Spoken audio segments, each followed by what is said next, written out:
दोस्तों, आप लोगों का स्वागत है अनसुनी आहट यूट्यूब चैनल पर, जहां हम आपको भूतिया घटनाओं से जुड़े किस्से और कहानियां शेयर करते हैं। दोस्तों, आज की इस वीडियो में मैं आपके सामने लेकर आ चुका हूं छलावा से जुड़ी एक बहुत ही ख़तरनाक भूतिया घटना की कहानी।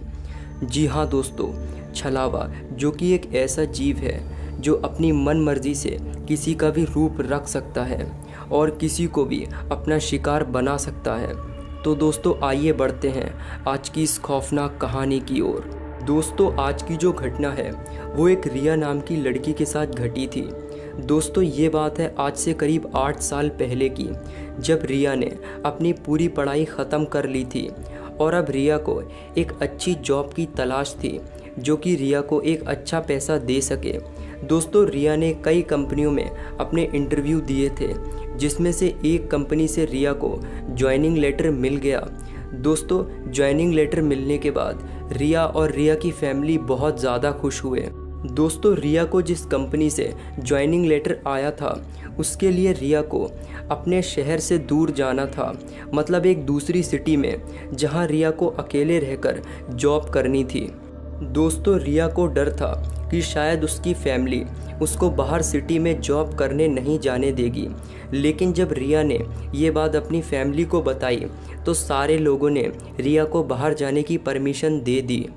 खैर दोस्तों, आखिर वो दिन आ ही गया जिस दिन रिया को अपने घर से फ्लैट में शिफ्ट होना था।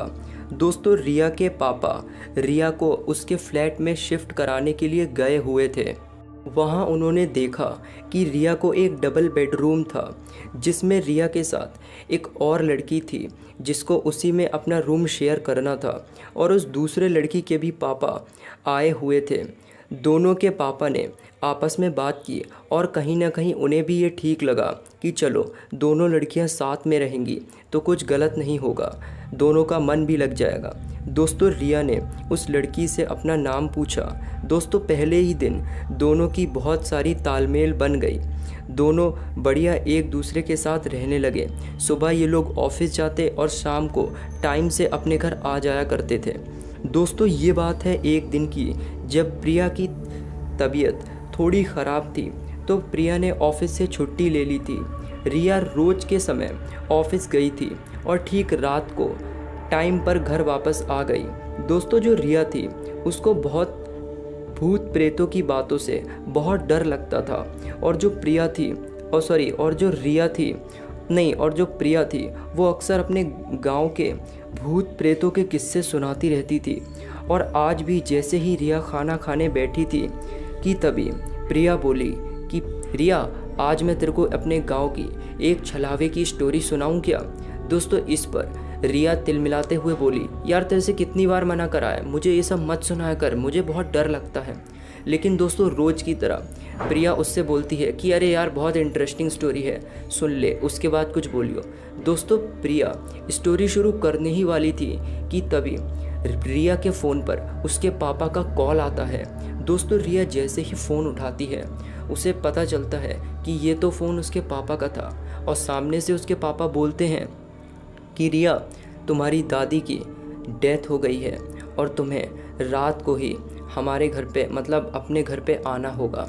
दोस्तों, इस पर रिया को बहुत दुख होता है और वो तुरंत ही अपने घर जाने के लिए निकल जाती है। दोस्तों, रिया सारी बातें पहले अपनी दोस्त प्रिया को बताती है और वहाँ से अपना बैग वैग लेकर अपने घर जाने के लिए रेलवे स्टेशन की ओर बढ़ जाती है। दोस्तों, रेलवे स्टेशन पर पहुँचने के बाद रिया करीब आधे घंटे अपनी ट्रेन का इंतज़ार करती है। दोस्तों, आधे घंटे बाद रिया की ट्रेन वहाँ पर आ जाती है और रिया बैठकर अपने गांव की ओर, अपने सिटी की ओर निकल जाती है। दोस्तों, रिया का ये सफ़र करीब 4 घंटे का होने वाला था और अभी करीब 1.5 घंटा हुआ ही था कि रिया को बहुत ज़ोर से प्यास लगती है। दोस्तों, रिया जब बोतल देखती है तो उसकी बोतल का पानी ख़त्म हो चुका था। दोस्तों, करीब 15 मिनट आगे जाने के बाद, 15 मिनट के बाद ट्रेन एक सुनसान रेलवे स्टेशन पर रुकती है। दोस्तों, रिया देखती है कि यहाँ तो आसपास कोई नहीं है, तो रिया को थोड़ा सा अजीब लगता है। दोस्तों, इतनी ही देर में रिया को एक आवाज़ आती है, रिया सुनो, मैं तुम्हें लेने आ गया हूँ, आ जाओ। दोस्तों रिया जैसे ही आवाज़ सुनती है वो समझ जाती है कि ये तो मेरे पापा की आवाज़ है, लेकिन मेरे पापा यहाँ क्या कर रहे हैं। दोस्तों रिया को जब दूसरी बार आवाज़ आती है, अरे रिया मैं यहाँ खड़ा हूँ, यहाँ आओ यहाँ पे, कि तभी रिया ट्रेन की खिड़की से बाहर की साइड देखती है तो वो देखती है कि प्रिया के पापा दूर कहीं खड़े होकर उसे हाथ हिलाकर अपनी ओर बुला रहे हैं। दोस्तों प्रिया इस पर सोचती है कि क्या मुझे यहाँ पर जाना चाहिए, मेरे पापा यहाँ पर क्या कर रहे होंगे।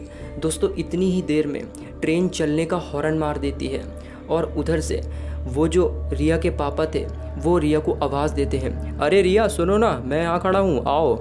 दोस्तों इस पर रिया एकदम से उस ट्रेन से उतर जाती है और अपने पापा के पास बढ़ने लगती है कि दोस्तों तभी वो ट्रेन वहाँ से चल देती है। दोस्तों रिया जैसे ही अपने पापा के पास पहुँचती है वो क्या देखती है कि वो तो बिल्कुल उसके पापा ही हैं, लेकिन वो जब पापा से पूछती है कि पापा आप यहाँ कैसे, आपको तो घर पे होना चाहिए इस हालात में। दोस्तों तभी बोलते हैं रिया के पापा कि नहीं तुम यहाँ अकेली थी तो मैंने सोचा नहीं तुम्हें रात को लेने आ जाना चाहिए, क्योंकि रात को तुम अकेले आओगी ये तुम्हारे लिए शायद सही नहीं होगा। कि तभी दोस्तों उसको 2 मिनट हुए ही थे अपने पापा के साथ चलते हुए कि दोस्तों उसके फ़ोन पर रिया के पापा का फ़ोन आ जाता है। दोस्तों जब वो ये देखती है तो एकदम से चौंक जाती है कि पापा तो मेरे साथ हैं, फिर ये फ़ोन कौन कर रहा है। लेकिन वो फ़ोन जैसे ही उठाती है तो सामने से उसके पापा बोल रहे थे। उसके पापा बोलते हैं, अरे रिया बेटा कहाँ आ गई। दोस्तों रिया जैसे ही ये सुनती है उसके हाथ से फ़ोन छूट जाता है और रिया ज़ोर से चिल्लाती है कि इतनी ही देर में उसकी नज़र उस आदमी के पैरों पर पड़ती है जो कि रिया के पापा की तरह वेश बनाया हुआ था। दोस्तों वो देखती है कि उस आदमी के पैर उल्टे थे। दोस्तों वो जैसे ही ये देखती है वो एकदम से ज़ोर से चिल्लाती है और वहाँ से भागने लगती है। दोस्तों गिरते पड़ते रिया उस रेलवे स्टेशन से बाहर को भाग जाती है। दोस्तों बाहर जाने के बाद रिया को सामने एक चाय की टपरी दिखाई देती है और रिया हाफते हाफते उस चाय की टपरी पर पहुंचती है और वहां खड़े कुछ लोगों से बोलती है, मुझे बचा लो, मुझे बचा लो, वो मेरे पापा के रूप में मेरे पीछे पड़ गया है। कि तभी वहां खड़े एक अंकल उससे पूछते हैं, अरे बेटा क्या हुआ, कोई दिक्कत है क्या, ये लो पहले पानी पियो। दोस्तों वो लोग रिया को पहले पानी पिलाते हैं और फिर उसकी पूरी वारदात पूछते हैं कि आखिर तुम्हारे साथ क्या घटा है। दोस्तों तभी रिया अपनी पूरी आप बीती उन सबको बताती है कि मेरे साथ ऐसा ऐसा हुआ है। दोस्तों तभी वहाँ पे जो चाय की टपरी वाला आदमी था वो रिया को बोलता है कि दीदी यहाँ पे ये सब अक्सर होता रहता है। यहाँ पर इस रेलवे स्टेशन में ठीक रात के 11 बजे के बाद एक छलावा घूमता है और जो भी उस छलावे को देख लेता है फिर वो बच नहीं पाता। और आप तो उस छलावे के पास जाकर वापस आ गई, ज़रूर आपने कुछ अच्छे कर्म किए होंगे। दोस्तों वो लड़का बोलता है कि आज से करीब 25 सालों पहले एक लड़के की, एक छोटे से बच्चे की डेथ ट्रेन की चपेट में आने से हो गई थी। तब से वो इंसान छलावा बनकर यहाँ भटकने लगा। दोस्तों रिया ये सुनकर बहुत ज़्यादा घबरा जाती है। तभी दोस्तों जो वहाँ पे खड़े हुए एक अंकल होते हैं वो रिया को उसकी सिटी के लिए एक टैक्सी करवा देते हैं और रिया सेफली अपने घर पहुँच जाती है। दोस्तों ये कहानी आपको कैसी लगी आप लोग प्लीज़ कमेंट सेक्शन में ज़रूर बताइएगा और ऐसी ही भूतिया कहानी के लिए आप लोग हमारे चैनल को भी सब्सक्राइब कर लें। तो दोस्तों मिलते हैं आपसे एक और नई भूतिया इंटरेस्टिंग कहानी में, तब तक के लिए बाय।